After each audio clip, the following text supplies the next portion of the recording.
Good morning, everybody. This is the Dawn Patrol. City Life is 7 to 8 a.m. We're on for the 2 hours.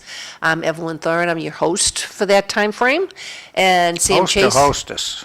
Well, I really don't care. You can call me Okay. either one or the other. I don't know. I mean, I don't have an issue with all of at the those risk different of pronouns. being politically incorrect, exactly. I'm not worried about that, and I never was.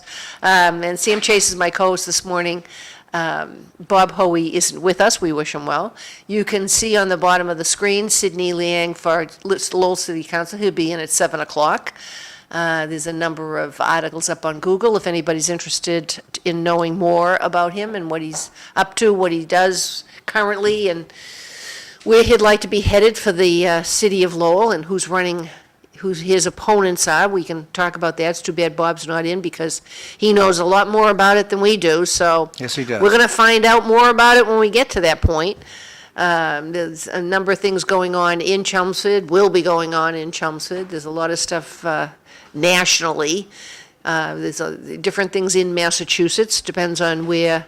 We'll see where we go with this. This is an unscripted show. Our opinions are our own. They're not reflective of any of the telemedias or anything else that you may be picking the show up on as far as the media goes. It was like 66 degrees on the way in this morning, so I like the coolness. It's kind of like having air conditioning on. But we're supposed to have some more heat, so everybody wants to be very careful. You want to stay hydrated. Be careful how much work you do on the outside of your home. If you do any work on the outside of your home, or even if you go for walks or exercise. Yep, be careful. Yep, you have to be very, very careful because it kind of can sneak up on you. It was very nice. I had to go to Worcester yesterday and drove out and back without air conditioning in the car. It was nice enough so that I could have the windows down, which I much prefer that. Air conditioning and I don't really get along that well. I mean, after a while, I get headache, and I think it's because of it takes the humidity out of the air, and it dries up your sinuses, and I think that's my problem. So I'd rather have the windows open, but, if it's 90 degrees out and you're on a highway going 65 miles an hour, having the windows open is painful. Okay, you really need to have the AC on. But it was really nice yesterday to be able to drive with just having the windows open. So Well, I came down from New Hampshire. Won't be able to do it today though. Yeah, I came down from New Hampshire fairly late Tuesday. And your window's open this morning. It's beautiful. Yeah, there. this morning, but later yeah. today it's going to be in the 90s, I think. After 10, you got to close the windows. If you get up early enough, if you put up all the If windows. you're up right now, If you put up all the No. windows, you got your fans on, you get all the cool air in. Get Then that- you put the windows down, you put the Right. shades down. Get the fresh air in, And right. and it's healthy to have fresh air in, especially if you're Absolutely. not allergic to pollen and other things that may be in the air. But generally speaking, that's one of the things that before we had a lot of air conditioners, that's what we'd do. Yep. And fans were the way to go because it just moved the air around. and sort of you had evaporative That's cooling. coming up on 60 years ago. Yes, What? or longer, Now we have air conditioning. What's 60 years? air conditioning. The, when I grew up, I don't know how you guys were, when we grew up, we had 1 or 2 fans, if that. Yeah, we didn't. We didn't have hardly any fans, had to Nobody- have the windows open. Well, after World War II, we were right after World War II. Sam, how old are you? 80, 90, 70. 100, 50? Feel like He's I'm being- I was born in 1947, which makes So me you're a little bit older than us. 78 years old. So you lived through junk at the war's over, yelling at people driving down the street, junk at the war's over. Mm-hmm. And we grew up with people remembering the shortages of World War II. And so you were lucky if you had 1 fan in the house, 1 TV. And the generation that's out there nowadays has no idea. Well, you bring up a very good point. You're talking about the sacrifices people had to make during World War II, but Yeah. don't forget, that was coming off the Depression. So my parents were born in 1908, so they were young adults during the 1930s and then 1940s. My father was in the Navy for most of the war. But I was raised, having been born in 47, I was raised as if I had been born in 27, okay? My parents brought me up with a Depression mentality. Nothing was thrown away. Nothing was wasted, especially food. My father had this thing, you know, all food is consumed. If we have to eat it 4 nights in a row, we eat it 4 nights in a row, okay? Nothing was wasted. Yeah, but I'm younger than you guys, Yeah. Not that much. John, but, and I'm not that much younger, and even though, But and when's I your was birthday? 51. All I right. know that, but what's your So- birthday? Oh, the date? 13. So you're only 4 So years younger. I'm older than you are. Oh, yeah, okay. So That's the- good to know. Yes, I'm a isn't baby. that wonderful? Yes, You're the kid. Yeah, today you're the youngest in the We'll call room. him Kid. How's that? Yeah. But anyway, I was brought up similar to that also, and we were also brought up, I mean, you weren't, obviously, you're not female, and you don't identify as one, which is kind of nice. that I would we don't never have do to- that. We don't have to do that. I but I'm not gonna go guarantee on- I will never do that. Yeah, and I'm not going to identify as male either. So I'm just not going to go into all of that stuff, obviously, this morning. But when I was brought up, my mother relied on my grandmother to buy us outfits, some clothes, because my father didn't make very much money. My father was a veteran, came out of the Marine Corps, decided not to go to, because he was going to make the Marine Corps his career. But when Korea happened, the Korean War happened, he didn't want to go there because it was cold. He didn't do well in cold weather. So that's why he ended up in the Philippines as a Marine during World War II. But it's interesting with the mentality and then what the holdovers are and what the impact is on the generations coming behind those that did have those experiences. And again, it depends upon the personalities. There's a lot of other factors that come up as far as the parents and the grandparents.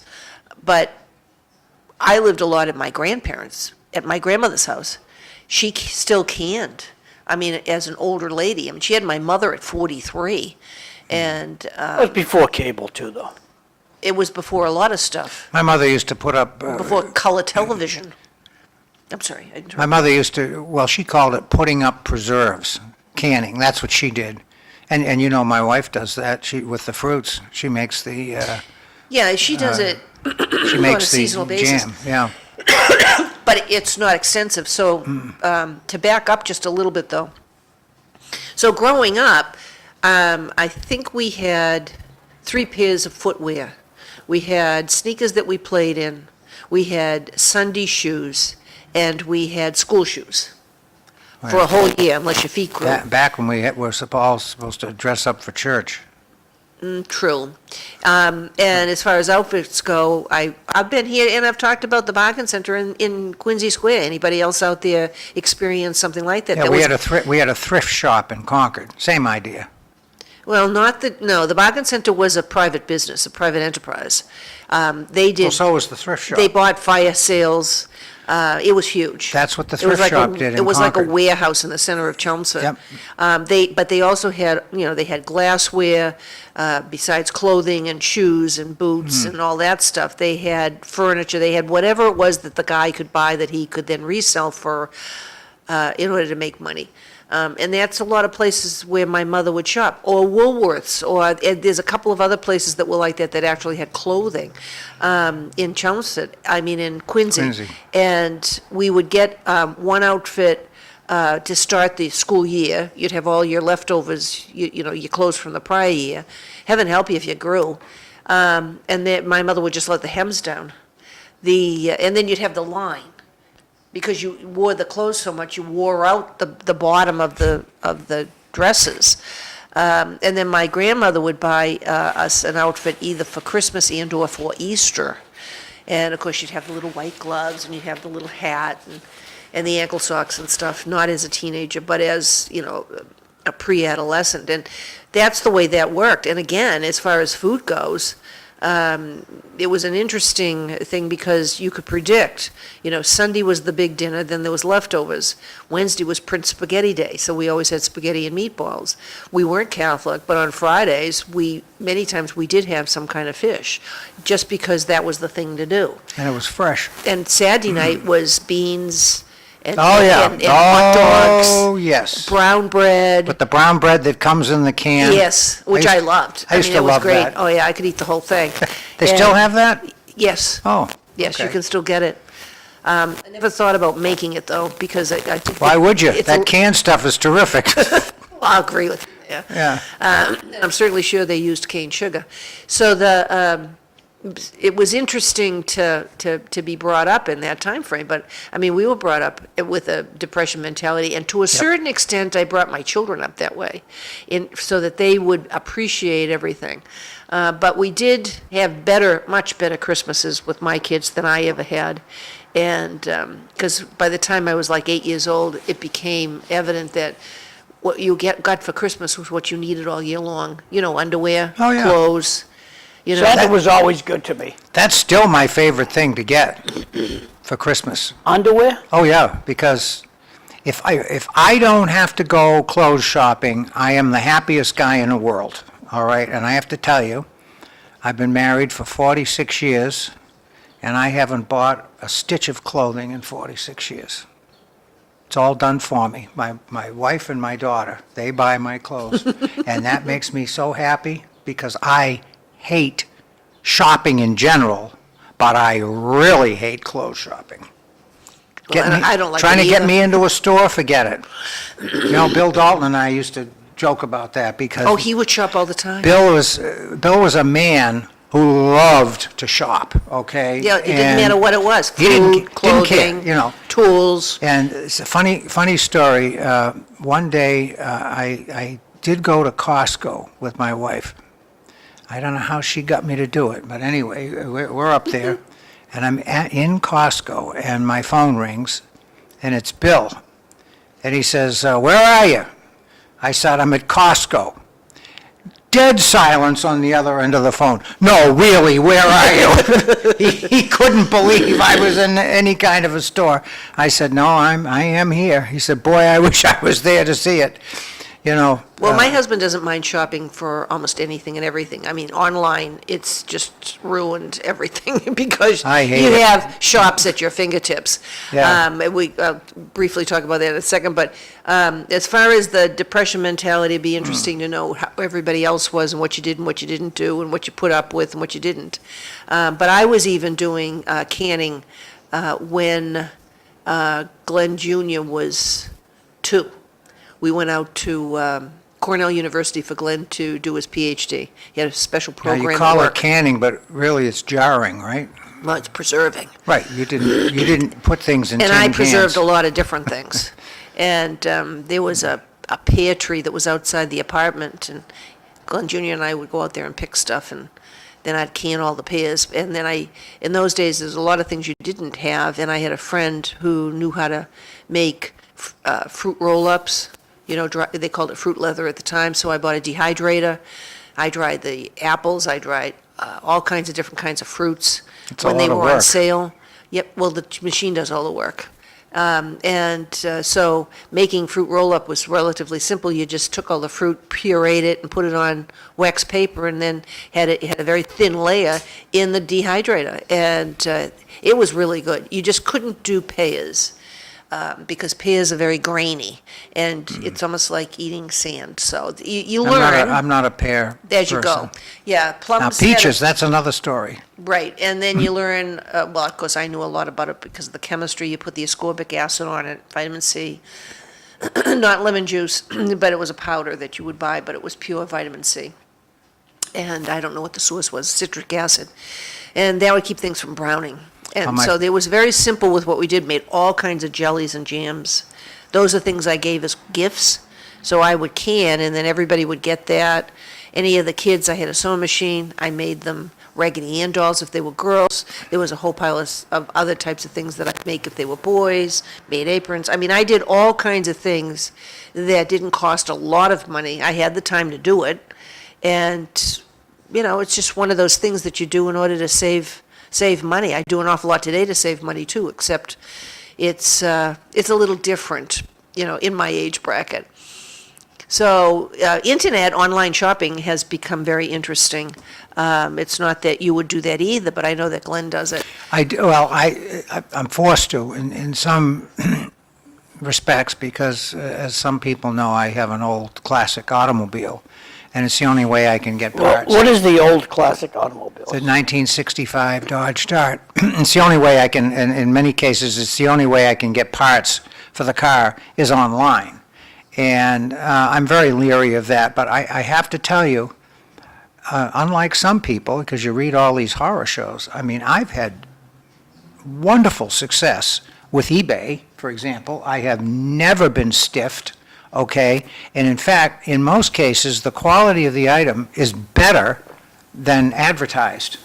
I mean, I get things and it's in better shape than I thought it was going to be. So I've been I guess I've been lucky. I don't know, because I've talked to an awful lot of people that get scammed on eBay. And I suppose it will happen to me at some point, but it hasn't yet. I've been very good. But they do rate the sellers, okay? And I would guess that if you were a down-rated seller, they probably would kick you off. They wouldn't let you on there in the first place. But Well, they do rely yeah. on input from Yes. people that buy things and people who sell things. And I always There's ratings. And I always rate them. If I get, I remember one time when I had my other old car, my 1950 Dodge, I bought a panel. It was a delete panel for a clock. There's a hole in the dashboard where the clock goes, and I had the hole and no clock, and I found this delete panel, and it said there was a little chip or something on the thing, but it looked all right. I said, well, I'm going to get it. It came, and the thing was in better condition than what they had said. So I went back and I rated the guy. I said, this guy, this tiny little scratch that you'd really have to put it under a microscope to see. He called it out and said that was a defect, but you really couldn't see it. And I thought, well, this guy is really honest. So, if you have a good experience, you want to talk about it, because the statistics show that if you have a bad experience, you're going to tell 9 people. If you have a good experience, you're going to tell one person. That's what the marketing professionals tell you. So if you do have a good because you expect a good experience. That's the expectation. So why is that remarkable? You're not going to tell anybody, right? Well, but that if you have a depends on your bad experience. if you have a bad experience, you're going to tell the world. Well, to a certain Right. extent, but I mean, it depends on the personality of whoever's purchasing or experiencing that. And it depends if you're a pessimist or an optimist. When I have a very good experience, I want everybody to know it because I want people to do business with those people. And that's exactly the way I feel about And it. that's my mentality. Yep. And I prefer to do stuff that's local. If you Now, can, I don't yes. know if there's any rating for things up where we're doing some construction work in New Hampshire. We had a local landscaper put in a wall. I'm hoping to have them do some other work for me. All this stuff is pricey. I usually do all my own stuff. But these blocks, they gotta be 80 pounds. I mean, they're heavy. And it would have taken me a lot longer than a day and a half to do the work. And I don't have an excavator. The guy You don't? I'm shocked. Well, I'm not spending $100,000 for one either No. because Well, I'm you not in have business. almost an excavator. Yeah, but it's too small. So, we had the deck taken off the back of the house. You didn't do it? No, What they do with I the would have wood. liked to have done it. There was a What did dump. you do with all, did you let them take the wood? Well, yeah, because it's old PT. You couldn't burn it because there's arsenic. Not like and copper you and have- stuff in it. No, but I would, if it had been the new PT, because the stuff dissipates, you're left with metal, but it doesn't matter because it's not that bad. But we would have burned the whole thing. When I redid one of the floors, the kitchen floor in my uncle's house, I took all of the wood home and I burned it. I didn't have a dumpster for all of the renovations I did in his place. Everything went home, or it went in small bags, and we had all kinds of places where we were able to get rid of it all, rather than a dumpster. So your Kubota, your front-end loader, where is it? Is it in Chelmsford or? No, it's in New Hampshire, Okay. because I've been working a lot up there with it. I just had 16 more yards of gravel delivered, so I could What, you got a regroom. gravel driveway? Yeah, so I could regroom the driveways, because when we have it plowed, and it also, some stuff will wash away because we're on a slope. Yep. So I've regraded the whole front yard so that the water doesn't go towards the house, it goes towards the side yards, and then it gets absorbed in a lot more dirt rather than anything else in it, and that. If it ends up in the lake, it ends up going in the lake through all that sand, and it's all filtered. But it's rainwater, so I'm not overly concerned about that. But we had them do the wall. And like I said, in 2 days, and that excavator, so I was gonna say, when they took the deck off, most of the supports were not footings, the way we have footings Well, with don't you cement. have a claw on the back of your, No, I don't have the thumb. I just have the backhoe. it's called a what? It's a thumb. You know, the grasp. You know, I don't have that. And You you just can have the buy bucket on one. the end, you don't have the claw on the back? No, and it would have been, that was extra. So I could have got that, but most of what I'm doing, I don't need that. I can take that front bucket and I can flip stuff in it. But when they took the deck off, there was 1 or 2 footings. We'll put that in quotes. But there wasn't any for the stairs and all the other stuff on the 2 sides. But at some point, there had to have been something else that was there, because you had a slab, you know, when you have, that you step on at the bottom of stairs. So it's like about that wide, you know, How and deep and was that it? across. How deep was it? So usually they're this deep. The one in my backyard that I have off my deck is that deep. And it's about this wide enough so that 2 people can, you know, you can go up and down. And that was great. And I'm thinking, okay, you know, I can get the tractor and I can take it up. So I scraped all around it, you know, with the backhoe part of it, and dug down. And then I tried to lift it. Nothing moved. So the more I dug down, I realized it was in cement that was like this, and it was this deep. Oh, wow. I'll take a picture. I didn't take a picture. I should have taken. That's okay, we're good. I couldn't lift it anyway with the tractor. It was too heavy. So the tractor will take, you know, rocks like this, but because they're so heavy, the bucket's about that far off the ground, so you have to be very careful driving it, because the hydraulics will only take so much weight. And so I'm cautious about what I do, because I don't want to break anything. But I couldn't take that up. But that excavator that he had, he reached in, he went like this, he did this, and he picked it up. I'm like, I like that. And then put it where I asked him to. Got to have the right tool for the job. Absolutely. But it wasn't the huge excavator. We had George's, I don't know if he's any relation to Paul, probably 20 years ago, 23 years ago, whatever. I hired him. We had a lot of rock in Chelmsford, and he had a very large excavator, the ones you normally see, not the smaller ones. And he was picking up rocks the size of my van. and placing them as a wall that I had the property line surveyed. I had it staked. And so I was directing him where to put stuff, and he was just taking the rocks, and he knew how to do all of that stuff. So he did a lot of work in my backyard. I paid him, I mean, and we did stuff. And so it was a very positive experience that we had with him. But I haven't needed anything like that since. So that's one of the things that I thought, that when we talk about a depression mentality, you buy the tools and you learn how to use them, and then you save yourself money and labor.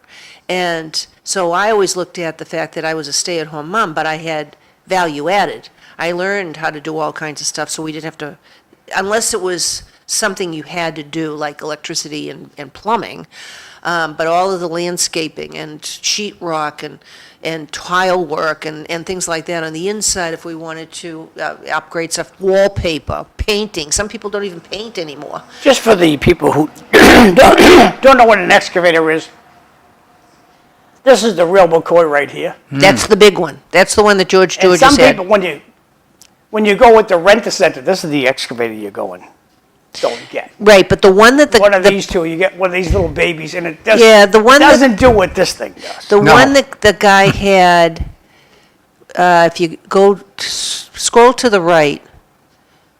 This guy? No, keep going. I'm trying to see. Yeah, it looks like that one. A The little dinky 10,000 thing like this? No, the one that says 9,000. The 9,500 one, because it's all enclosed, so you can work in the wintertime. The others are all open. So that mini excavator, that's about $10,000. That's what came? Something like that. It's bigger. Wow. It was a little bigger than that. Because we tore buildings down, and one of our extended family guys, he owns a company, his name is Roger Plouffe, and he sends one of these babies over, Yeah, that's big. and that thing will take a house down. Right, but you can tell And them it that. very nicely takes a house down. So those, if you go to the one that's the 9,000 one, go to the I gotta right. Yeah, the slide one. back Yeah, over there you again. go. This guy. Yes. So when you go to that we can one, make it when you big. take a look at it, now the one that he's got is bigger than that. But that's basically what he had. That doesn't look like it has a thumb. And then it has the piece on the front, so that if you want to, oh, good, we can get $500 off. If we want to level, you can see that it has the blade at the bottom, yes. But his is bigger than that, but it's on that idea. So he That had a doesn't- small that- bobcat too. and the 13 and a half horsepower doesn't sound like an awful lot to me. No, it's bigger than that, but it looks on that idea, which I said, Yeah. it's bigger than that one. So he's got, it's pricey because he said, Yours is diesel, isn't it? yes. Yeah. John, look up Kubota tractors, and then I'll show you which one I have. It's got, I don't even know how many hours it What's has it? on it, but it's 20-plus years, Kubota, Kubota. KU, okay. Yeah, Yeah, Kubota. And so, Kubota. how you save money, don't buy cheap stuff. You can, but you'll be replacing it. I mean, we bought a cement mixer through Harbor Freight. It only went through one cycle, and then something happened, and we had to throw Harbor it away. Freight is cheap stuff. Right, but I have some Harbor Freight stuff, but it's not too bad. Now, that's not the one I have currently. I have one that has a backhoe to it. So I'm trying to see if there's one The that you... backhoe? I thought you didn't have the claw on the back. I don't have a claw, I have a backhoe. So, This is the one you got. yes, I would say that's a claw. right, but it's not. It's just a backhoe. And then Yeah, well, if you have the it's a backhoe, front-end loader. you couldn't pull that rock out of the ground No, with the backhoe? no. I couldn't move it. Wow. That's how big it was. But it wasn't new to me on the fact that I couldn't move it, because when I saw how big it was, because then it poured, it rained, so it washed a lot more dirt off. And when I saw how far down it went, I went, I don't think I'm going to be able to do this. this I'll wait is- till they do it. Is yours all-wheel drive or just two-wheel? It can be any, because when you have all-wheel drive, that's like a low speed, which you have to click on. And then if you just want two-wheel drive, which makes you go a lot faster. Yep. You have to move the A gear lever. thing. Gotcha. It has a brake, it has, So you want to tell us any more about this image, or are we good? no, we're good, we can go someplace else. But anyway, that's what I drive. And I have pictures, and I've done some things, but I don't like being on a slope. Makes me nervous, because I don't want it to Dangerous. tip. Right? I've never had an issue, been close. but you can maneuver that backhoe part.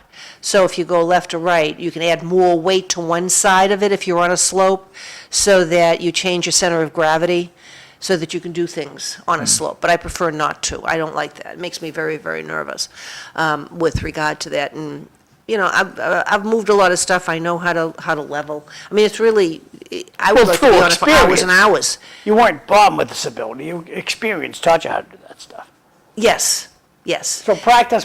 Yes, Right. and then, you know, as you're Like anything else. using the. And when you then- talk about Harbor Freight, I mean, you can go and spend $1 bazillion on tools, but Harbor Freight has a lot of good stuff. Yes, it does. That will get the job done for you. And I'll tell you. Absolutely. I'll tell you something else about Harbor Freight. They will very often have the exact right tool for a job that nobody else has. I bought a year ago, right down here, and it's a nice store in Lowell. It's a very nice With store. the Target Plaza? Yeah, and I found I needed a specific tool to do something on my car that was very, very specific, right? And I just looked and you know what? I found exactly the tool I needed at Harbor Freight for a really good price, and it actually worked. So, So they have, yeah. all kinds of hand tools. Right, And I bought yeah. levels It's there. definitely worth the walkthrough. Yeah, and they It have is. tarps, so that you can cover things, and their prices are very competitive Yeah. with every place else and online. It was just that, there's a few things, I mean, I've been dealing with all these different companies and buying tools for for decades. And so, when Sears was around, we always bought Craftsman, and they lasted forever, generally speaking. yeah, you couldn't go wrong with Craftsman. Except the hot glue guns, they only lasted for a certain period of Now time. Craftsman is Lowe's. Yes, and I bought stuff there. Right. But if you want to buy, you know, like the drill bits, you want to buy, there's plunge cutters. I've found that no matter whether you buy a blade in a high-end hardware store or you buy one at Harbor Freight, they still wear out at the same rate. Pretty much. And so if you want to save money, if you're doing larger projects, that's where we go. Now, the tile cutters, I don't even remember where I bought the tile cutters, but they're small ones, like a tabletop one. They're not industrial to do the 18-inch pieces, but you can if you are really good at it. And then there's blades for that, and you can buy those blades there because they're only going to last for so long. So these are plunge cutters? The one that says DeWalt Atomic for $240 at Home Depot, and then you see Right Ryobi here? 1. Yep, then go to the right, you see Ryobi 1, $79 Home Depot. Okay. Okay, and I don't recall, I think ours are battery driven. I don't think that they're electric, but remember Almost drills. everything's battery nowadays. Yes. I mean, we have a vacuum cleaner that's battery, we have fans that are battery, and so it's pretty cool. And when you see the thing that's on the left that says 3,500, what is that? Is that a tamper on the left It side? looks like it. That's We'll something blow it I- up, we'll see what it is. Yeah, that's something I don't have. No, that's a saw. It says it's a down cut, push, whatever that is. I've never seen that. That looks interesting. It looks like you'd use it for demo. Well, anyway, that's all about tools. I don't think that that's, exciting conversation for anybody this morning. Cross Point, the old Wang Tower. Yep. I'm looking towards Chelmsford because the Chelmsford show. That's why I'm looking. Yeah, at North that. Chelmsford. No, it's not. That's going towards Chelmsford Center. Cross Point from here? Yeah. Yeah, you gotta move those over a little bit more. I can't see what, it says, "Good morning, most vehicles nowadays require a certain type of tool to do work on your car." To Sam's point, on right tool for the right job. The best thing, if you worked at a service station, the tool guy came to you. Oh, yeah, Snap-on tool. You always see that That's truck true. Snap-on, that's rumbling correct. around. Must be good stuff. Yeah, Snap-on, good quality. Right, but I never worked at Yeah. a service station. Good quality Although it stuff. was something that I probably would have liked to have done. My early jobs, I was a bank teller and money counting. And that I was, love pumping gas. and that was in the 60s, late 60s. I would do there was a Exxon station or Esso station down the corner. I used to pump gas down there just as a volunteer. And then one of my friends worked at a mobile over on High Street. And he'd be working on the car and I'd be pumping gas all day. I loved the smell of gasoline. Oh, Good stuff. anyway, so that's kind of interesting. If anybody else has any tool stories, that would be nice. I think one of the best tools I ever purchased was the sheetrock lifter. And I've Oh, had yeah. friends borrow that. That's And that, boy. because it's very difficult to lift it, but it'll only go up so far, so I don't think I can do my garage. I'll have to hire somebody at some point to do that. But it definitely did ceilings in houses. Bought that when I was working on my uncle's house, and things went up real quick. Because you get older, you don't just run out of energy, you run out of body. The body just wears out real fast. Well, it takes you longer to do things, Yeah, Hey, John, how are that's you? true. So anyway, there's a few things going on in Chelmsford. We do have me have a quick Sydney peek. coming Hang in on a at 7. We're expecting. We can always talk more and repeat ourselves at 7. So in Chelmsford, we have, if anybody wants a warrant on the fall town meeting, an article on it, Paul Cohen told me the deadline is August 4th.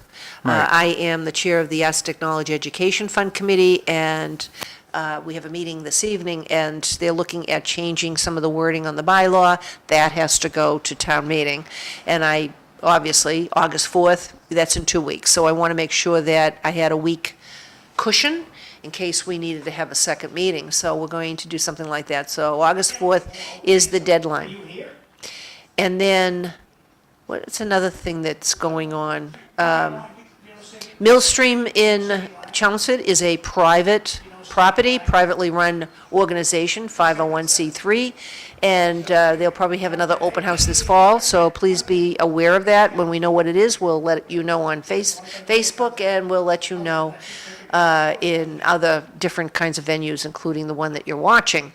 So there are things that we have. Now, you said that you listened to Paul Cohen's evaluation last night. I did, Monday night. Oh, Monday night, sorry about that, today's So Thursday. the select board in Chelmsford, they actually evaluated 2 employees. The town manager reports directly to the select board, and the town accountant reports directly to the select board. So select board has 2 employees that they manage and supervise. So both the town accountant and the town manager had their performance evaluation. No. No, Darlene Lucia. Darlene Lucier. Okay.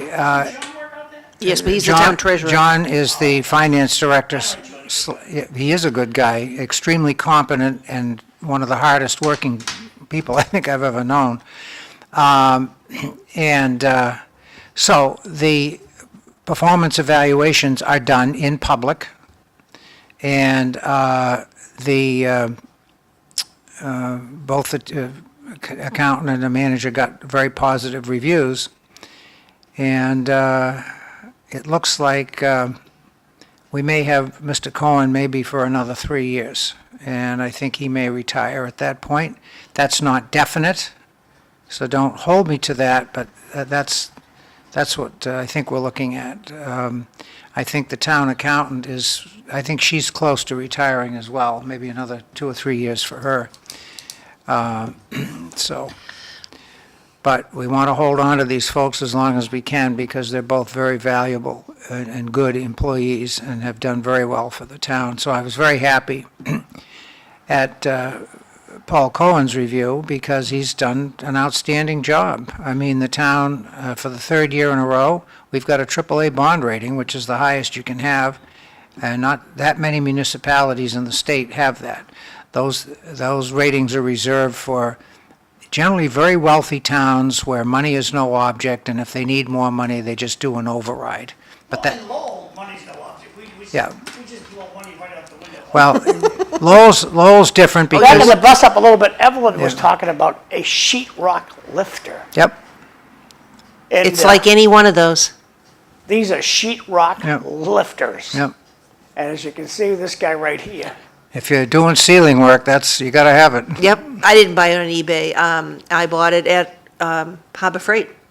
It was one of the better tools that I ever had. Limited use, obviously, but I'm certainly sure if I wanted to, I could figure out a few other things to it. Not that many moving parts. I've Does had, yours have little wheels on it like this guy? I think so. Nice stuff. Yeah, it is. It's a great tool.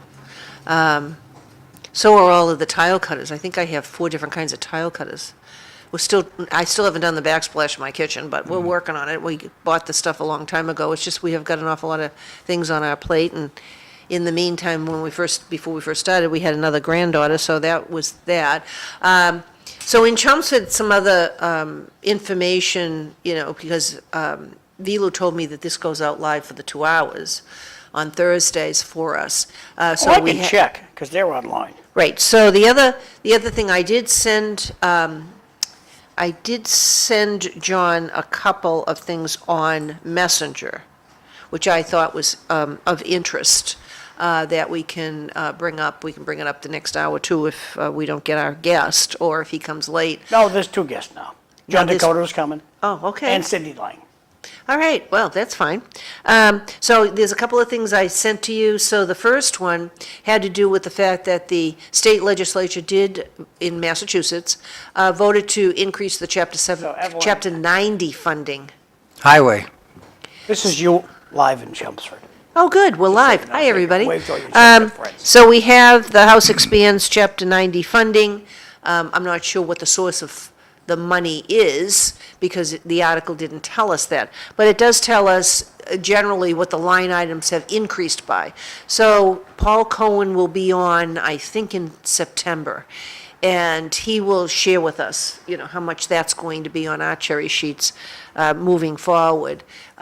So we do have that. And that Chapter 90 funds have been flatlined for 10 years. So there'd been no increase for 10 years. So it's the first time in 10 years, and of course, we all understand the effects of inflation. So if you've got That's 100... state money or federal money? State. Chapter 90. State. Chapter 90, state money. So if you've got $100... Just for schools, correct? No, Chapter highway. 70 is Highway. for schools, Chapter 90. 90 is highway. Is highway, bridges. Yep. So if you, it's on Messenger on Facebook, if you put it up on the screen, then everybody can see exactly what it was. This came across Facebook this morning. I didn't see it yesterday. So this is your messages to me, and all I have is, It's the last 2. You saw the Asian beetle, it's the one before that. yeah, it's coming, it's opening up at the speed of government today. Yeah, well, it's a So when it government, comes up, I'll put it's it a back up. government site. I sent him also, and he's gonna put up the picture of the Asian beetle versus the ladybug, because there's a lot of them out there. And they're So my everywhere. granddaughter asked me, she says, Papa, are there man ladybugs? Yeah, there has to be, And that's what I told her. I said, male and female. she says, well, do they call them man bugs? I said, I don't know. No. I said, we'll have to find out. Why they call them ladybugs, I didn't look it up. So, and what do you want to say about this? I just want people to know that the first one, that Asian lady beetle, they usually are in your house. They'll nest in windows and a number of other things, which it says there invades homes. So we should just squish them or throw them outside? I would kill them. Yes, Usually I don't like to do all that stuff, so I throw them outside. They probably come back. But generally speaking, you should kill them. I kill bugs. And And I'm not sure I if... kill mice, too. I use the old-fashioned trap.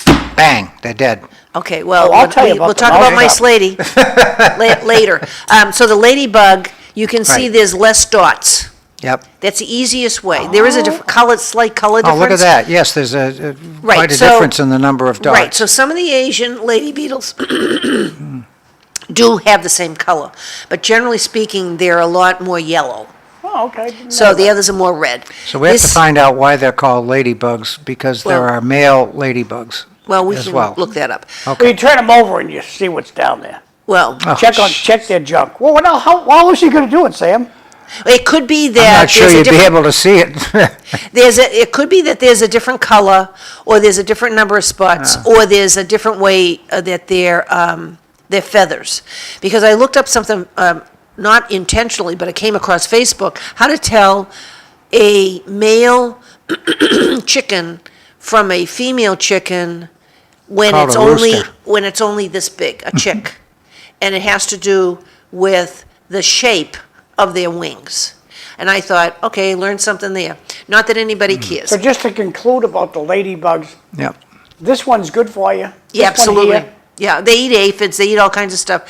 And a lot of people, they look at bugs and everything is bad, just like snakes. Harmful to But there's a dogs. lot of things that are very beneficial to your yard. I mean, there's praying mantis, they eat bugs. Spiders eat bugs. There's a lot of stuff out there that's very good. So if you're not adverse to research, please look up stuff so that you're not killing the things that will benefit you. Okay, moving over to I don't chapter wanna spend time 90, Here we go. highway. 50% increase in 1-year authorization, so it's only 1 year. So I guess they'll see how things go. We'll with what take money it. they have. We'll Yeah. take it. 200 million to just general, 100 million to anybody. So Chelmsford's getting this, or every No, town? Everybody. it's just divided, Everybody's getting it. yes. It's divided This is the area by right there, the thanks. number of cities and towns. So you can see lifestyle asset management program, the non-federally aided roads, whatever that is, 200 million for a culvert and small bridge repair, 185 million. This is increases. Yep, so one of our guests is here this morning, Sidney Liang. So he'll be joining us, and he'll be on at the 7 o'clock mark. But anyway, we wanted to let you know about that. Now, John is going to let him in the door. That's good. And Otherwise so he won't get that's a in. very good thing. But another one of the articles that I had that I thought would be of interest to people is the rating of states on minimum wage. And Massachusetts Where are we? is not number one. We're not. I think we're 3. What's one, New York or California? Well, yeah, those are. But it's interesting to know what the average wage is. I saw an article. Average minimum, so when you say average, you're talking about the state minimum wage, right? Yes. Okay. And so there's a couple of other things that I thought was of interest that we'll focus on. I just have to find it because I can't see it. Where are we here? There's also that the state is working on increasing your health insurance premiums. I know that they also will determine what the caps are as far as your auto insurance goes.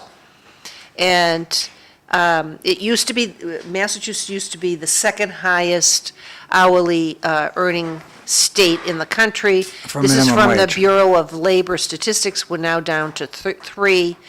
And so it's just something that, it's an article that was on telegram.com.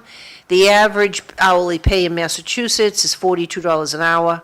According to the Bureau of Labor Statistics, it's not seasonally adjusted. And if people don't know what that is that per week, the people's take-home check would be, well, I don't know if it's take-home check before or after taxes. It's roughly $1,400. The number of hours per week average that people work in Massachusetts is 33.4. And Massachusetts is the top earning state in New England, and Maine is the lowest, but it ranges from $32 to $42, so it's still up there. I don't think I ever worked, Considering when I had my first job, I earned $1.80 an hour. I don't think Well, I you ever said worked this to less me than too. You 50 wanna talk hours a about this, or week. you good? I think I'm good. We can talk about that next week. Oh, that's the food. That's Okay. the food and what you do and what you don't, and the impact that what is it, Health and Human Services is making on food. Coca-Cola's going to sugar versus cane. Basically, they're following the European standards, is what they're doing. Yeah, so they're going to go to cane sugar and Coke Yeah. versus corn syrup. There's an analysis as to what's good and bad and why it affects your weight. I'm not going to go into the biochemistry Well, you this know the morning. old saying, you are what you eat. Oh, yeah. So Washington DC is the highest, that's not necessarily a state, and then you've got New York and you have California. Okay, that makes sense. California is, and it's only 26 cents. This is not like in dollars, except Washington DC. So the differences amongst the different ones at the top. Well, is you also only have a to matter be, you also have to be aware cents. of the fact that the cost of living varies depending on where you are in the country, even within the state. I mean, you go out to western Massachusetts, and the cost of living is generally lower than it is for the Boston area, for example. So depending on where you are, you know, you can say, well, the pay is higher here or lower there, but you have to take into consideration what the purchasing power of the dollar is. So if you live in Mississippi, for example, things generally are going to cost less than they cost around here, so you can get by Funny you should mention on the a state. lower income. Mississippi is the lowest, Yeah. at $27.95. But So I- those are averages, and to me, that doesn't mean anything, because that says you're taking the person who makes the minimum wage, and you're taking the highest paid CEO in the state, and you're averaging that. So, to me, that number doesn't really mean anything. What you really want to know is, within a range from the lowest to You can the ask Google middle, that question. what is Yeah. that? Because you really you gotta take the high dollar earners out of that equation, all right, for it to be meaningful. Because I can tell you right now, the average person is not making $42 an hour. No, I agree with you. They're not, Yeah. okay? So, but that happened right. to be what was in that particular article Yeah. on telegram.com. Well, we have about 10 seconds here. Just want people to realize that they're going to have a 7 to 12% increase in their health insurance. So we're going to go to break and Don't get stay sick. with us. Yeah, don't get sick. And we'll talk to you shortly.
Don't forget the announcements.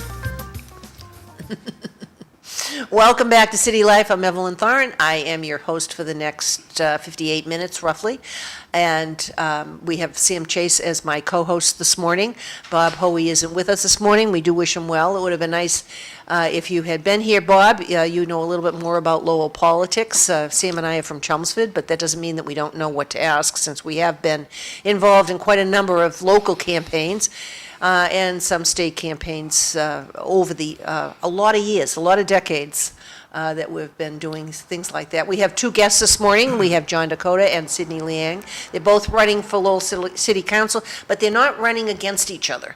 So that's a good thing. Yeah. So we don't have to have a debate this morning. Well, we may have a debate. You never know, because this is a live show. There's no edits. There's no, let's have another take. There's nothing like that. Whatever gets out there, gets out there. And it's not scripted, so you don't, I know they don't see any particular monitor. I'm not typing anything up early in the morning. So whatever happens to come up, comes up. So we'll see how this all goes. So Sidney, we'll start with you. I did not access everything that was online to know all of your platform or any of all of your background. But one of the things that did come up, I'm going to ask you all kinds of questions, but what was of interest to me was that you're on the Lowell Telemedia Board. Yes, Are you still there? I'm still there. And how long have you been there? I think I returned there maybe, I guess, roughly about 3 years on the board of LTC. Any way you can get this program on for 2 hours instead of one? Every day? So I'm not here every day, so I just thought, that was the first thing that popped into my mind when I read everything about you, and I think I'll ask that question. We were on for 2 hours, 12 years, and the new administration decided that's too much. Well, that's okay, that's why I asked the question. Maybe he has more influence. Who tries to? Hey, listen, nothing ventured, nothing gained, right? Anyway, so Sidney, if you give us a little bit of your background, because there are people that will watch this in other communities. They know people in Lowell. And, Good you know, point. if you make, and the same thing with John, if you make, you know, a lasting impression, they may call their friends and say, hey, you know, I listened to City Life this morning and I saw this person and this person, you know, you really should vote for them, or not. But Hey, Rita Mercier always had a sign on Parkhurst Road, okay? That's right. people from Lowell do drive yeah. through That's Chelmsford and do exactly drive right. through these Yeah. other communities. That's right. So if you know people in these other communities, you can always put yard signs if you Yep. buy yard signs. So we'll start with you, Sidney, to Right. tell us a little bit. Okay. Thank you, John, and everybody here who's invited me. Thank you again, and good morning to everybody out there. My name is Sidney Liang. I am currently running on at District 7, the Acre, and the Lower Highland.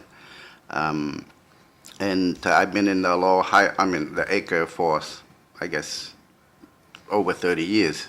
Wow. So I understand the Acre, and basically from 1987 till now. My kids growing up there too, they gone to school there, the Merklin and Starclosa. So I decided to run. I feel like working in the community for so long, so I spent over 35 years or so working, helping, promoting health and community civic engagement work. For so long, I feel like maybe it's time for me to do something that helping the district, and also just to keep my daughter's words is that I have to walk the talk. Meaning that, you know, I told them that, you know, I'm teaching people to go to vote. I'm teaching people that you can run for office. So I'm doing it now. Leading by example, I love Yes, it. sir. So, and John, you're running again. Yeah, we'll give it another shot. So the last 19 months, I've been the city councilor for the Upper Highlands. A little bit, city's running for the Lower Highlands. The Upper Highlands is basically your Stevens Street left. That's the way I look at it. It's Yeah. kind of a weird map, as Sydney knows, where some of Yeah. the streets, you go up to St. Margaret's School at the lights, and my district stops, you have to take a left onto Parker Street, Yeah. and then it reconnects at Westford Street type of thing. So Who drew those lines? I'm going to blame John McDonough for that. I think. Right. We even had a redrawing of lines in Oh. Chelmsford, and sometimes it will fluctuate even from year to year depending upon It has, the yeah. number of people. I remember one year when my son, well, two of my sons live in Chelmsford. One side of the road was one precinct, and the other side of the road was another Hey, one. we have A and B in Chelmsford. Yeah. 3A and 5A and 3B and 5, completely And crazy. 11 precincts. Yeah. Because of the amount of people. That's funny because I was knocking on doors on one side of the street. Yeah. And a lady across the street goes, "Can I have a sign?" I said, "I'll give you a sign, but you can't vote for it." Yeah, it's really true too when you go out into the community and people are excited about your candidacy, but all of a sudden say, well, I can't vote for you. I had so many people out, whether it's Centralville, Pawtucketville, some in the Belvedere section, excited about that at the same time, like, I can't vote for you. And yet there's another group of community who's don't understand a lot about this district and redrawing, so there's more education's needed. Well, the other thing that you can easily tell those people is if you know anybody in District 7, District 8, call them and tell them that if you could live there, you would vote for you. And put it out that way, because the best advertisement is word of mouth. Yeah. Good idea. Because a lot of people don't, they're not all on Facebook, they're not on Instagram, they're not on all of these other things. Many people are working, so they don't have time for that. Any kind of advertisement that you do is kind of null anymore in newspapers.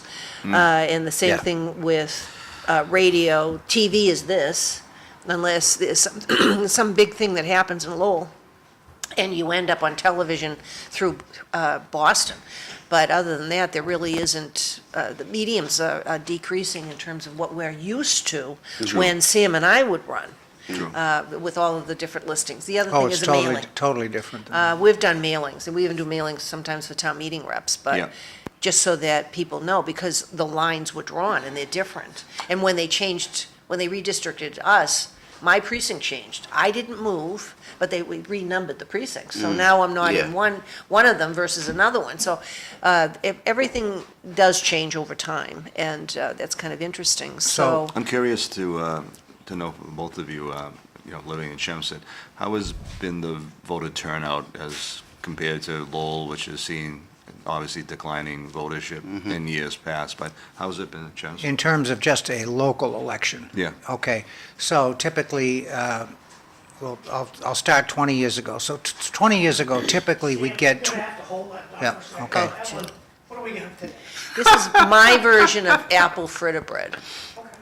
thank you. Sam, that's more What are the important, Sam. ingredients? Yes, it is, this is the most important part of this. Well, because I have a Very Millstream in-depth, Board of yeah. Directors this morning, there's no dairy in Right, it. zoom right So what I used was sparkling cider, which gives it a very different flavor. So there's like a glaze or a frosting thing on it, and that's with the cider, and a lot of cinnamon. Well, it feels very yummy, thank you. Well, bite into it and tell us. There's a lot of- You can go right Okay. There's so- there's a lot of so apples in it. We go back 20 years, typically for just a local election, get Chelmsford stuff would on get between 18 and Wow. 20% local vote. That's 20 years ago. Now the numbers are more like 12 to 14, which is still more than Lowell, Yeah, And but you've seen a significant drop. Oh, absolutely. It's everywhere, and it really bothers me for several reasons, but I think people misunderstand.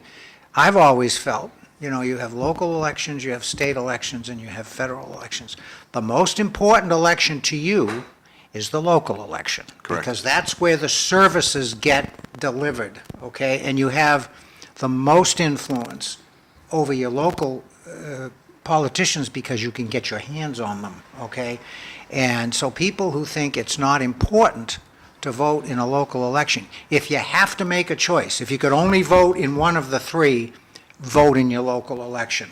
All right, I'll get off my soapbox. No, it's true. And- It's a good point. And let me ask John something, because you're a first-time city councilor. Correct. So you've decided to run again. So question I always ask folks that are in their first term is, Was it what you expected? Well, I had maybe a head start on the game because I had worked in other people's campaigns, worked with Danny Tenzar in his city council run. I was the campaign manager for Jim Leary when he ran for Okay. state rep against Roddy Mom. So I kind of knew the ins and outs, but not necessarily inner workings of government. And working with the city manager, the assistant, and his team. So it's kind of opened my eyes a little bit and how in-depth it really is, Sam. And do I regret it? No, I think it's been fun. It really has. I've enjoyed it. I'm not going to be a lifetime politician, but I do want to give to my community. I had been the chairman of the Lowell License Commission for 10 years prior. And I just retired last year, so I thought it was the right time. I would have done it earlier, but with a full-time job as It's tough. I was the transportation director of the Lowell Public Schools for nearly 20 years. So, 4:30 in the morning came kind of early, and the days were long. So You didn't like the can't- snow days, did you?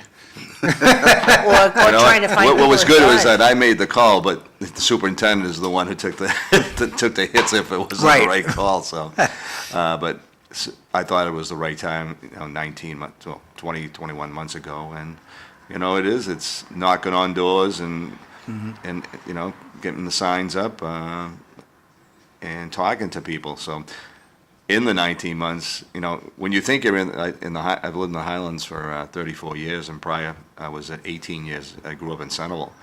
I thought I knew a lot of people in the Highlands. I really didn't until you start walking the streets and start banging on the doors, saying, "Who are you?" And so Yep. I think I've established a good base, and I think I've done a good job as a city councilor. Well, I think it's very important, and your background is very important, and you've kind of gone through a progression to get to the point of city council. And not that I think everybody who is on the council should have that type, but it's good to have a few folks, at least that have some background before they get to that point. Then you have others that bring other perspectives. So now it's an 11-person council, used to be 9, right? Yeah, and actually, my district is one of the few that will be having a primary this year. Really? So I know a third gentleman just jumped into the race and had his vote certified, so basically he spoiled my August. So I'll be... So that's like like they used to do before the redistricting and so forth, they'd have a runoff, right? That's basically what it If you is. had more than, I forget what the number of So what the people was. district is, if you have more than 2 in the district. More than 2, okay. So now we have 3 to whittle down to 2 for November. All right. So that's basically what it is. So you got to do this twice.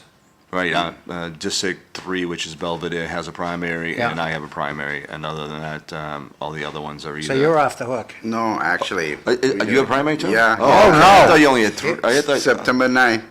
Yeah. Yeah, so we're in the same boat. It's just 2 Yeah. hoop kind of thing. Yeah. Oh, So, boy. Sydney, how many people are running in yours? Do you have 3? I have 3. Yeah, I have the incumbent and Jose and me. Yeah, so it's it's one of those like John mentioned. The good part is just to walk around the community and talking to people, and it's been. Well, it's not been fun, but it's Depends on how you define fun. yes, but this you Choose your words wisely, Sidney. I know, it get repeated. So, I've been, wandering around the community. I mean, I always been working in the community for so long. But in a way, John just click in my head where it's like, you don't understand the community until you open that door or somebody opened that door. It could be somebody new, and you're going to have to reintroduce yourself, reintroduce the city, and, some of the topic there you're looking to connecting with them.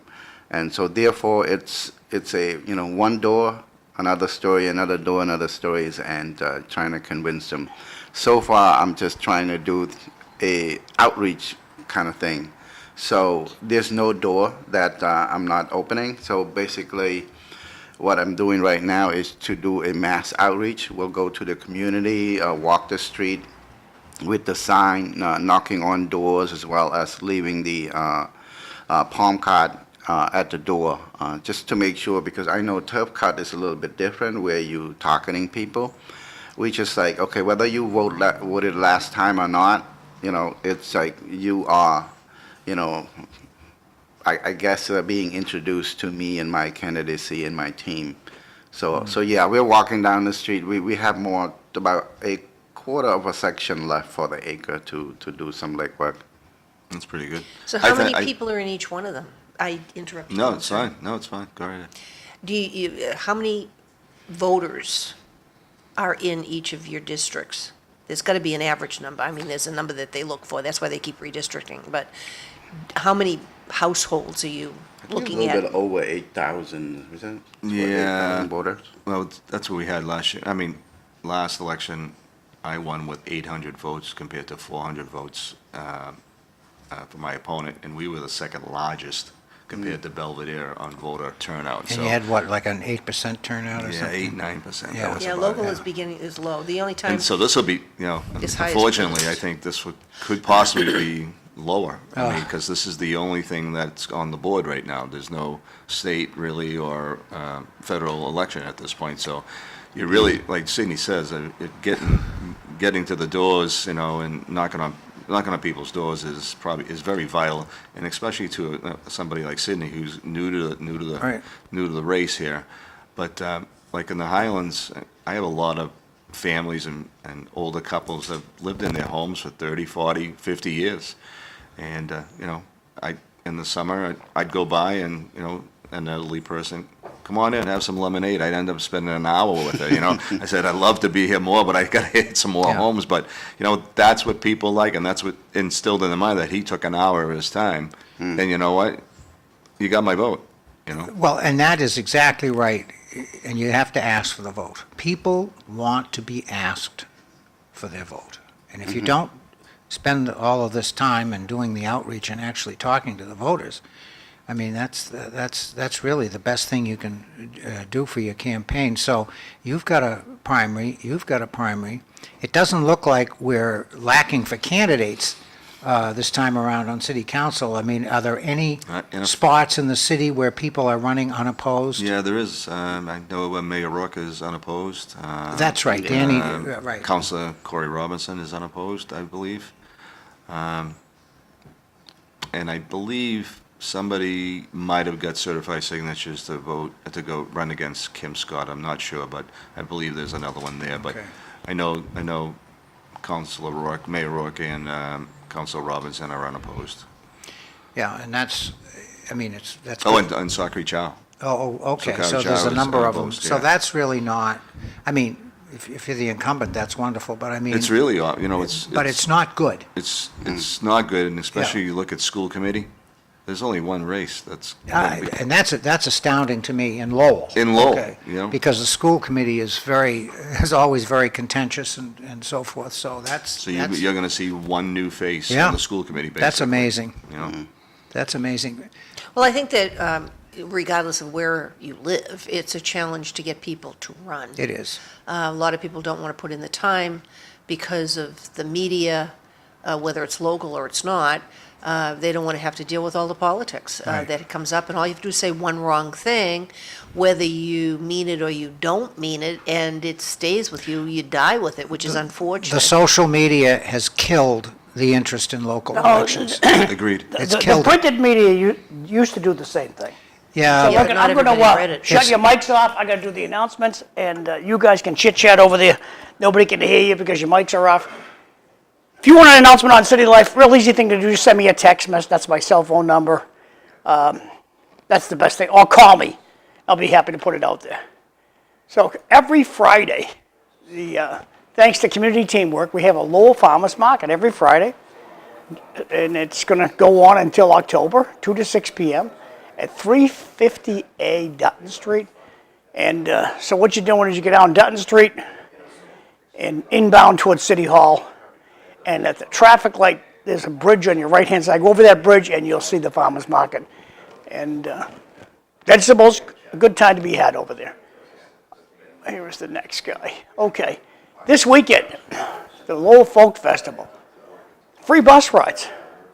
The Lowell buses, the LRTA has free bus rides through September. All their buses are free.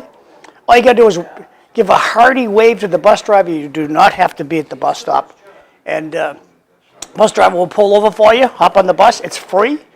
So if you want to park your car, hop on the bus, and get a ride to downtown Lowell for the Folk Festival, all the better. If you are going to the Folk Festival and riding the bus interests you, take your fancy phone out of your pocket and take a picture of this slide. It gives you all kinds of information about LRTA pushing the service out there, especially for this weekend. Moving right along here, this is Charming Chelmsford Senior Center. And I gotta make this fit. Okay, so today is the 24th. So if you are hungry, today over at the Chelmsford Senior Center, they have Sloppy Joe French fries, 3-bean salad, mixed fruit, and that's gonna be $3. And if you're under 60, it's $5. So not a bad take. So just head over there and consider that. Lowell Senior Center is proud to put out lunch 7 days a week, Saturday, Sunday. Unless it's a holiday, they're having lunch over at the Senior Center. The idea is you get over there around 10:30. you get your meal ticket, and it's $2. If you don't have the $2, they'll give it to you for free. So today being the 24th, they have pot roast with potato. That's right here. Tomorrow they got tuna sandwiches. So shepherd's pie, that's one of my Saturday. I don't know, that's tempting. So moving right along here, we need cops. And if you got a kiddo in your family, drag it down. They're going to have civil service exams coming up, and they'll. The dates are here, so take your fancy phone out of your pocket, give it to your grandchild, granddaughter, grandson, and cops, good stuff. We need cops, and the first step is you have to take a civil service exam, and that's a good first step to becoming a cop, whether it's in Lowell or Tewksbury or where every place needs cops, and so consider that. Moving right along here, St. Ferdinand's annual picnic. These people know how to cook. They're going to have shish kebab, lash kebab, chicken kebab. Delicious day, and it's coming up in August 3rd. And Tingsborough's block party coming up about a month from now. Fireworks at dusk. It'll be a good time to be had. And that's all my announcements today. So, Evan, going back to you. Putting your mics back on. You get a hell of an education. So, okay, Sam, your mic's still on. For sure. All right. Well, welcome back after all those wonderful announcements. As we get closer and closer to the election, there'll be a lot more campaign parties. Do you guys have campaign parties organized? Because money doesn't grow on trees yet, and let's see if it ever does. Depends on what kind of crop you have, maybe. But the signs, and I don't know if you're going to do any mailings and all this other stuff. Things get a little bit pricey. You have some printed material, Sidney, and anything along those lines that you would hand out. This is a very effective flyer, I think. I mean, it's small, Thank you it's for reminding concise. me. Yeah. So do you have a party that you are organizing or planning, or many of them? Yeah. I mean, thank you. I mean, you're right. This is expensive stuff, and I'm running out of money. So we're setting up a meet and greet at the Panella Restaurant, August 7th, 5:30 to 7:30. So if you would like to come down, say hello. If you have any ideas on how to better the Acre and the Lowell Highland community, come by, because just like we're running our campaign is that, it's me is the face, but we're doing this together because, I just want to pull everybody in. If you have a concern, give us a solution. If you have a question about something, trying to give us a solution, and we work, together and find a solution. And because I'm not going to be able to find all the solution for everybody, but I know that those who have issues, those who have complained, they might have some sort of solution, and therefore we can work together. And I'm open for ideas, and I'm really happy for ideas that, coming on board, because I'll go to meet you wherever you are. I mean, I'll go to your place, I'll talk to you, I'll find, whatever that your problem and get resources. So drop by August 7th. It's a Thursday, 5:30 to 7:30 at Panella Restaurant on Market Street. Yes, and so if you create a flyer for that, then John would put that up during the Awesome. advertisements that he has every day. Right. So you have that one's coming up. How about you, John? Do you have something planned? Fortunately, I had a party at Mount Pleasant Country Club in June, which was very successful. So at this point, I believe I have enough money in the coffers that will carry me through. Oh, that's commendable. Sometimes you need more than one. Yeah. But you're not running district-wide, you're running in a district, And so that, that that's can a be, very that's good point, helpful. Evelyn, because when you talk about citywide, Eric Kitchier, Rita, Mercia, Vesna, Noon, and they have two other people that want to join the race. I mean, that's canvassing quite an area, so the resources get used up quite Right, quickly, right. as they Yes. say. So, Fully aware. but all good candidates. John, question, who is this beauty queen? Oh, look at That's that. my granddaughter. Hey, I have 5 grandchildren. She's a cutie pie. Yeah, She is. Pretty. That's- What's her name? That one's Mila. Mila. Yeah. Beautiful girl. Yeah. Congratulations. And I just had another little girl, Ella. So we're all done. That's it. How do you know that? All Did done. they tell you? I had them write a contract. That's all done. So how many do you have total? 5. I have Okay. three boys and 2 girls now. So And we have 9. wow. Yeah. 13 to 6 months right now. well, that's a 13 years. range. Yeah, it is. mine range from 19 to 2 or 3 months. I don't remember. I think it's. Sam, are like you 3 that months. old? Yeah, I am. I'm 78. Are you really? Look good for your age. Well, he's the oldest in the room. I'm the next oldest. Okay. You know. And Yeah, you I'm guys not- are kids. Yeah, I'll tell you though, I love retirement. It's great. Oh. It's great. It's- Believe me, I've been retired for 9 years, and some days I wonder, when I was working full-time, and I don't think I ever worked less than a 50-hour week, Yeah. how did I have time to, I mean, I don't have time today to do all the stuff I need to do in my retirement. I don't know how I did it when I was And working. when people see me, I Yeah. retired last July, actually. People see me now, they go, boy, you look good, like you're not stressed out. Yeah, And you- exactly. And you feel that way as well, believe Well, me. I think that's the difference. I mean, you know, you have a little bit more control over your life. Yeah, You're not, yeah. So, You know. John, zeroing on you, who are the other people competing for you, for the seat that you hold now? Francisco Maldonado and I believe a young gentleman named Carlos Candido. Okay. So, So now, why should people who live in the Highlands vote for you instead of either one of those? well, I think at this point, I've proven to the constituents that, and I have a liability, but I think it works for politics, that I'm very impatient. So when I get calls, texts, or emails from constituents, I don't wait. I don't wait to, I'm not a big motion guy, John. I try to get things done immediately. So I pick up the phone, I call the right person. Can you tell me when this is going to happen? What do I need to do to tell this constituent that their concern is going to be dealt with in a quick fashion? And I think that's bode well for me, is that I don't let things sit on the table. I think. So your strength is, as they would say in the industry, constituent service. Well said, well said. Exactly. And that, I believe that's been my success so far, is that I get it done and I get back to them in a quick fashion, and I think people appreciate that. So Sidney, who else is running for the seat that you're running for? So there's a gentleman, Jose. I met him as well, and Ratayem, he's currently holding the seat. Okay.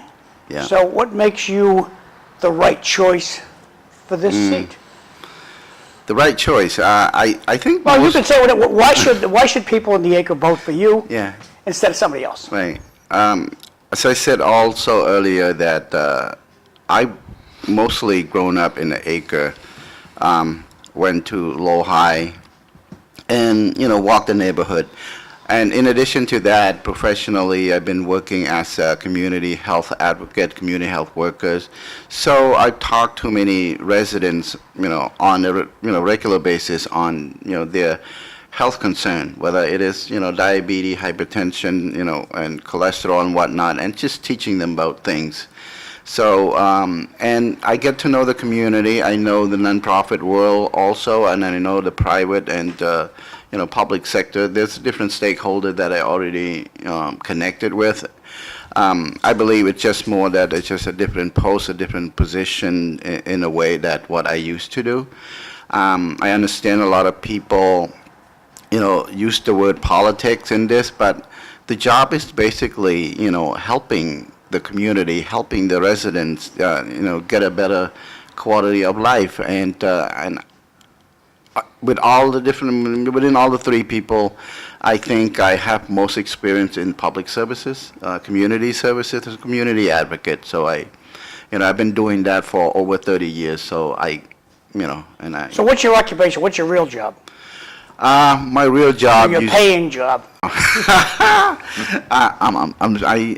For over 25 years, I used to work with a lot of different grants, and I also, met John with Mass in Motion Project, which, doing complete street policies, doing, bicycle, pedestrian, those kind of work also, but at the same time manage a lot of grants from the federal government with the Afghan community, with the Portuguese or the Latino community about, different issues, whether mental health. So anything and everything else doing with health case management and a lot of health services and support within the Lowell community, and not just the Acre, but throughout the city of Lowell. And we've been doing that. And as a community health worker, you talk to people a lot and where they come from. And we also touch base a little bit on civic engagement, empower people to get out and vote. It's very difficult, especially where people come from a country that's been suppressed or intimidated and those kind of things. And the feeling continues to stay the same within that person, the same within the community. And sometimes they just also let it out, connected to their kids, and tell their kids not to go to vote. Voters also have to ask them. I'm going to go back to John in just a second about his background. Voters have to ask themselves, what's in it for me? Okay, I'm going to go vote. What is in it for me? And the younger generation, they ask the person in the mirror first. What is it? Why should I take time out of my day, stand in line with my neighbors, and vote for a person I would never have dinner with? So and then you have to ask yourself, as running for office, what's it going to take to have your friends or relatives go out of their way election time, election day, to vote for you? So, John, going back to you, I forgot to ask your background. I understand you're retired. That's my understanding. You're retired, you're still working. What are you doing for work? Yeah, actually, I've been playing a lot of golf. How's that? You get paid for that? Not golf, but the city council pays a stipend, I think, Yep. of $25,000. Also work some funerals for Jay McKenna. Oh, you do? Yeah, a couple of I didn't days- know that. 1 day or 2 days a week. I just didn't to know keep- I hate your guts, but I was reluctant to bring that up. Jay's a good guy. Jay's a good guy.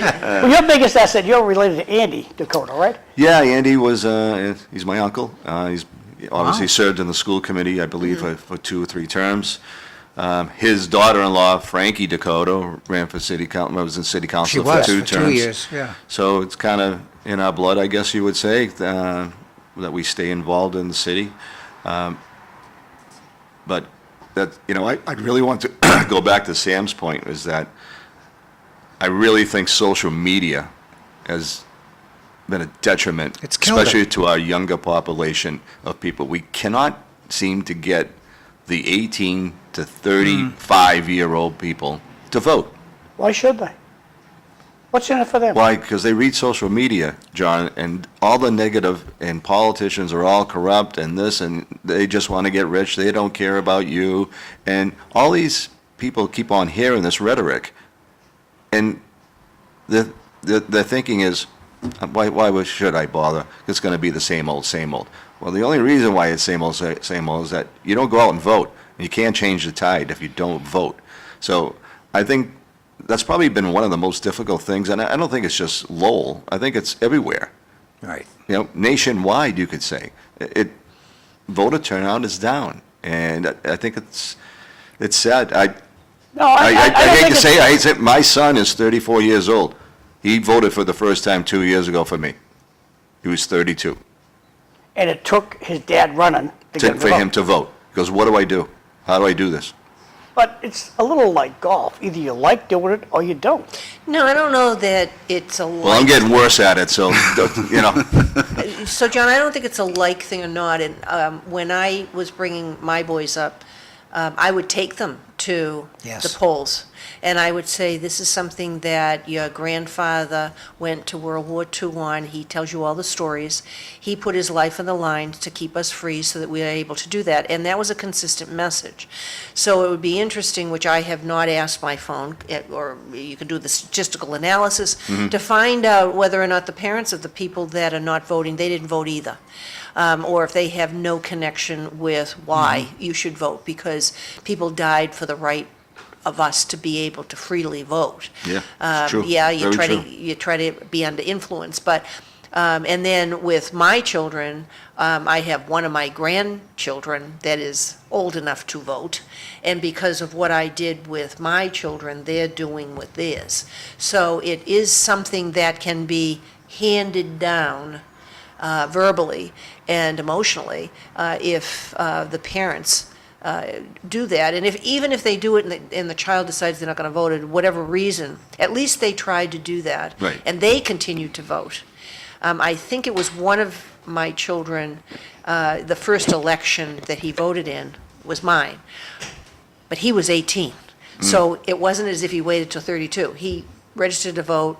Ma, I get to vote for you, when I was on school committee or doing something, whatever that time frame was. I think I was running for the Board of Selectmen. It's now called the Select Board. But that's one of those things. Now, the other thing, John, you said that you went to Toronto, and the mayor had set up something, had gone there, and I'm just going to leave it at that, to have you introduce what it was you went to, how many city councilors went, the impact that it had, and the results of your actually going to Toronto for this conference.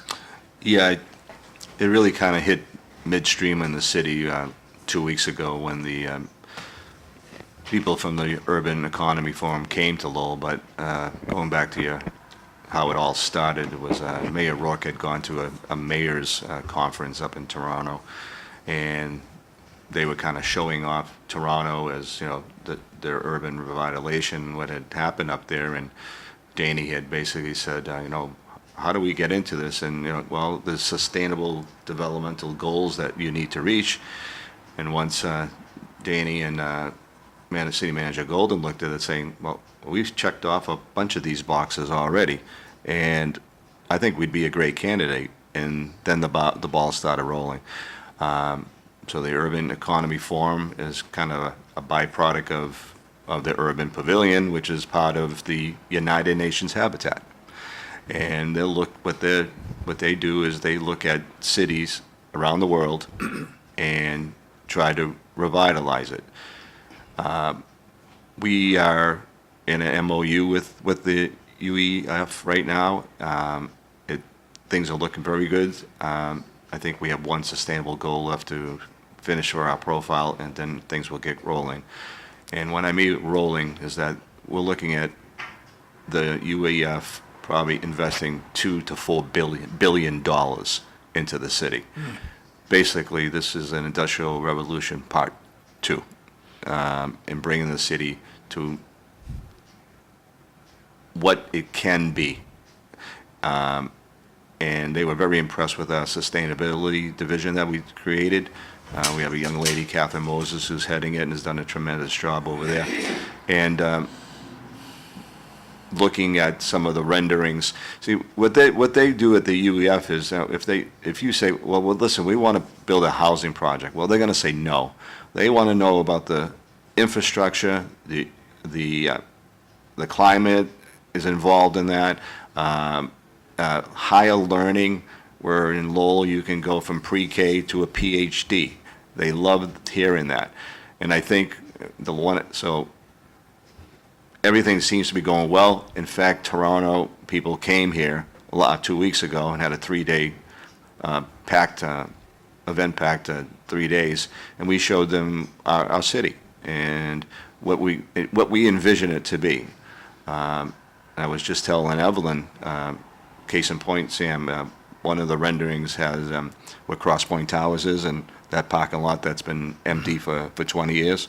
There's a rendering of buildings all over there with retail, commercial, housing. But a key thing too is that, when I ran, the biggest thing I heard from people, and not a lot of Upper Highlands, but a lot of people I talked to, what are we going to do about housing in this city? We need housing. Well, every city and town in the state of Massachusetts is saying the same thing right now. You know what? And I think we've done a very good job of that in getting affordable housing. I'm a big proponent of affordable housing ownership. I look at the Julian Steel project, what happened there years ago, and look at it now. Lowell should be proud of that. Yes, they should. That's you open up your back door, you got your little piece of green grass, your backyard, and you own your home, along with market rate housing. I think you need all three of those housing, affordable housing, renters, home ownership for affordable housing, and market rate. I think once you put that together, it works. It's a good formula. John, how do you feel about MBTA parking? I'm not thrilled about it, John. So I've been promised by more than one city councilor that's coming back on the agenda. We're going to fix that. There's no wind Well, it in kind of anybody's goes, sails down there to make that happen. And our planning board is passing more and more projects with no parking. I guess I want to see the project that's going to be built right aside of you here. It I ain't want- going to happen. The bank's not going to give them the money. Well, Banks are smarter than you think. That's my guess. That's the big holdup. The bank's going like, ooh, no parking? but let's say it did happen, John. So they're thinking that these people, is going to be, what, 31 units? Meanwhile, your board is still passing other projects, no parking, in your neighborhood. What neighborhood? What Your project? neighborhood. What project?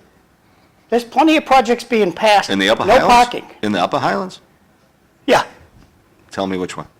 I can't give you an address. All right, then, Watch the planning board meeting. right. The only thing on the planning board meeting for the Upper Highlands was all the trees that I sat down with neighbors on Van Greenby, and whether to cut down some of So- those trees, and one tree is coming down, we're going to try to save the other trees and keep the neighborhood the way, aesthetically looking pleasing to the neighborhood. What is the I got justification? this one text. Oh, It's kind of lengthy from Jeannie Balkus. One of Councilor John Descoteaux's greatest achievements, as well as the rest of the Lowell City Councilors, was taking $2 million from the city stabilization fund and allocating it to the Lowell Public Schools. A recent former school director and administrator, Councilor Descoteaux, knows firsthand the intricacies of student and school needs. He completely understands the importance of educational reinforcement for student success. I feel it's very heroic and compassionate move by Councilor Descoteaux, given the calamity of the situation the schools are facing regarding funding. Thank you, Jeannie Balkus. Thank you, Jeannie. Awesome. Thank you. I didn't pay ask- Gene, I didn't pay Gene for that endorsement. But very nice. I That's thought, very nice. Well, I would remind- obviously working close to the I'd schools. remind Jeannie about how many administrators we have in the school department, and Yep. why do we need so many? Well, I think you're starting to see it slowly dwindle down to, Same thing with the second, Well, I third, think- I and think fourth the- floors of City Hall. I, Too many administrators. I'm not totally in agreement with your comment on that at this point. I think we've built a pretty good team over there, and in order to make the city what it is, and people told us this, we have people that are leaving. This was 2 years ago, John. People in high-level positions were leaving. They weren't being paid what they could be paid in Chelmsford. I mean, right now, I believe you have Ms. McCall in Chelmsford as the DPD over there. Is that correct, Sam? Christine Clancy. Right, Christine. Yeah. Great employee. Oh, she's, Yeah, she's Yeah. wonderful. she is That was a- fantastic. That was a big loss. Oh, you know? you better believe it So was a it loss. was a Yeah, lot, it Jay was a lot Lang. about Yeah. money. Well, Jay Lang was, That was the first one that we had, and then Paul Cohen's from Lowell. we're still recovering from Jay Lang leaving. I truly believe Oh, I it. I believe it. I truly believe it in my Yeah. heart that he was the right person at the right time. Yep. You know, we needed somebody who had a business mind. He had the acumen for that. And I believe, going through, that must be now, what, 3 superintendents, John, that we've gone through since Jay left? Since Dr. Lang, right. Yeah. Well, so- if we don't get a superintendent that will hire our friends, we soon get rid of him. You also get rid of superintendents so that if they rock the boat on anything that they want to Yeah. do that's different than what the I- current mantra is of the committee, they don't last very long. Well, We're he not- has- That's we're a not- very good We're point, not school committee today, today we're city council, and I still maintain we have too many people working in administration. And I know you disagree with me, but that's Can just you, my can you feeling. be more directive and tell me where you think the heaviness of DPD, what do they do? Department of Planning and Development? Yeah, what do they do? And why are we buying them another building? We're buying, this, Well, we're it's so buying the important, building we're buying them too. another building. We're buying that building too, is that, for years, we needed a new police department. Mm-hmm. So I think we're gonna take that, is that we're gonna make that more, basically the police department, and give them more room and renovate it First, a I'm little hearing the bit. police are going over there. Oh, yeah, that was basically the reason why. And it gives DPD, one-stop shopping over there. Why is DPD work behind locked doors? Over there in the JFK You gotta be building? buzzed in, yeah? I can't give you a good answer why you have to be buzzed in. Okay, thanks. Yeah. Sometimes you know all the details, and sometimes you have to ask questions. I don't know what Details. DPD does. I know a guy by the name of Jack Travaris, nice guy, used to work at DPD. There were 4 people working at DPD, and now I bet you there's 100. That's why I say administration's too big. I think whatever the DPD does is helped with the housing and all the other instruments involved in the housing. Listen, how much housing have we put up in the last 2 years? John, would you say? Tremendous amount, a tremendous amount. From Acre Crossing, we have Broadway Street ready to go with another, how many units, Sidney, going up there? And that's affordable housing. We get enough parking over there? Over there we do, yeah. At Broadway, we definitely have plenty of parking there, That's good. Because And everybody who so comes did home Aiken wants to park Crossing, at and their so did Aiken house. Crossing, Yeah, John, I understand where you're going with that, like, if that project does go through right next door to you, yeah. Yeah, I'm reluctant to say that that's gonna work. I really do, because I can't see people walking to the train station from there in February with 7 inches of snow, and they gotta walk a half a mile. But we also, with the UEF coming in here and changing the infrastructure, and they want, when we went to Toronto, all the bottom floors on the main streets, retail, Yeah. food, commercial, It's like that in Montreal. and then, right, exactly, in Montreal, same Many of the thing. Canadian, And then cities, housing. big cities. Rose right up. And some of the renderings of the new train station, what they're gonna look like, 2 8-story buildings are gonna be there, so you can live in Lowell and transport to Boston and come back, and you have housing right there. We haven't brought it up yet, but the LINK program with the University of Lowell is a huge component in this front runner program, because it does work as a partnership. When the UEF people were here, one of our last stops was with Chancellor Chen and President Meehan, and Chancellor Chen basically put the cherry on top of the hot fudge sundae and told her, the collaboration and the partnerships that the city of Lowell's doing with MIT, Harvard, and they said, well, we do collaborations with MIT and Harvard too, and we would like you to be collaborating with universities around the world, So this is a huge time for Lowell, with the infusion of money, but, one of the days was talking to local developers and what they saw as a vision for Lowell.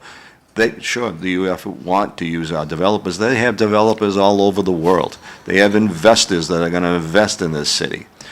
And, Well, that's looking future. I mean, it looks like a pretty sunshiny future for the city, but we're putting the taxes up, and we'll talk about that another day. well, isn't that the reason why something like this should be looked upon as, if we're going to expand the tax base, all that does is help the taxpayer, because then you don't have to have the burden of that huge tax. So when you say expand the tax base, More homeownership, more homeownership. So let's say, for instance, Draper Labs is over at the Link Project or at the Hamilton Canal.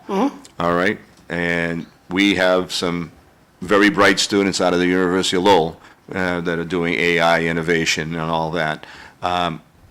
They're gonna live there in the housing, in a market rate housing mostly, because those are gonna be $150,000, $200,000 jobs. And guess what? When they're there, well, they're gonna have disposable income.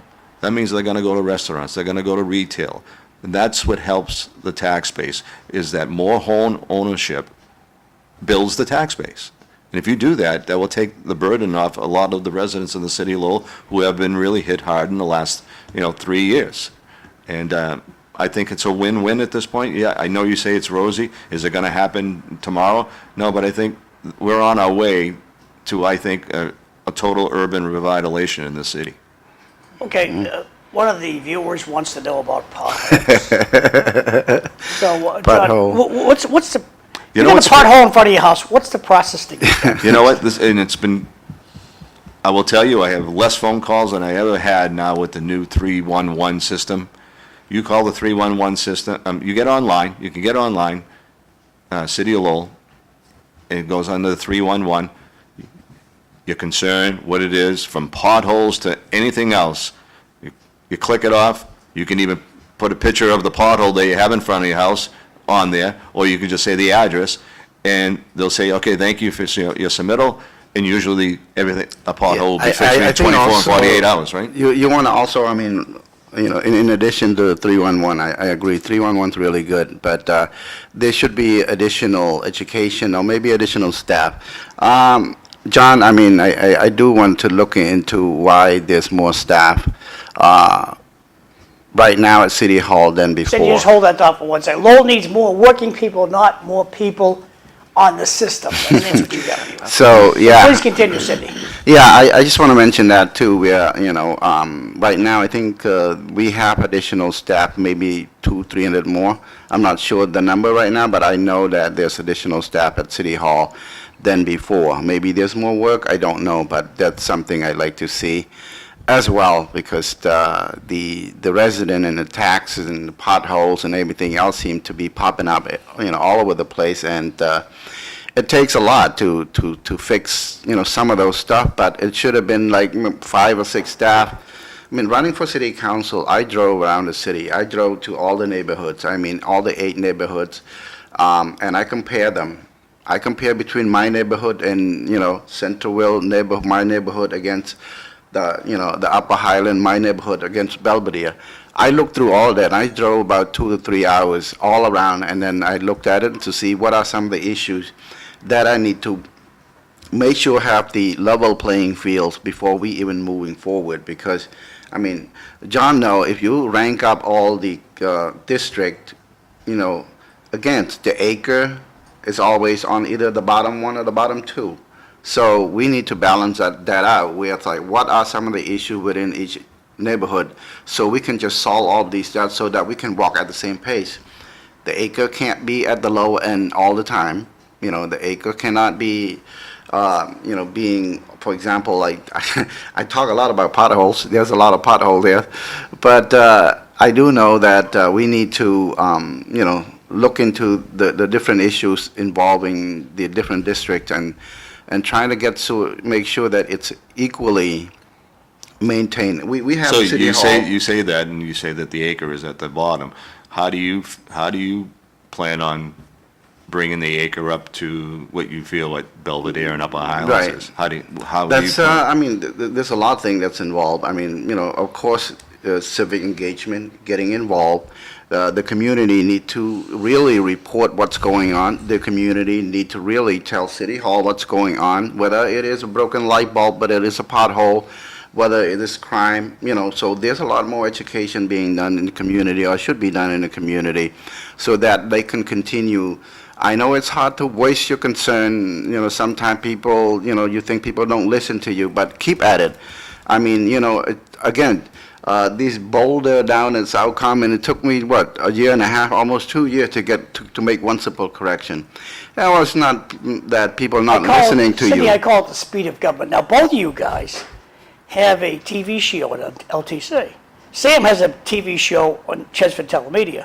So, Sidney, tell us briefly about your show, and I'm going to ask Johnny about his show. Well, we only have a couple of I minutes that's understand that. left, and so what I would like to do, since we had, just to thank everybody before we get cut off, at least in Chelmsford, I know that we can go forever if we want to on Facebook and YouTube, but I would invite you guys to come back either to our show or another show so that we can continue this. I mean, Right. it would be interesting, you started to have conversation between the two of you, which is good, because, and you represent different districts, in order to challenge each other on what was being said, which is kind of like a debate situation, which is nice.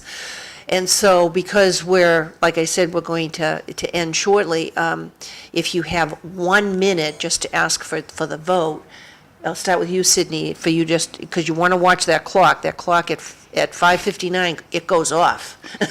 Yes, you got about a LTC. minute. I'll take 30 seconds, you take 30 seconds. I can do that. First and foremost, good morning, and thank you for the time to listen to me. I understand that it's a very short notice, but come by during the meet and greet, August 7th at Pinella, from 5:30 to 7:30. Have idea, bring it to me, and bring it to us, and we'll listen to you, and we'll put a work plan together for the better of the Acre community. Thank you so much.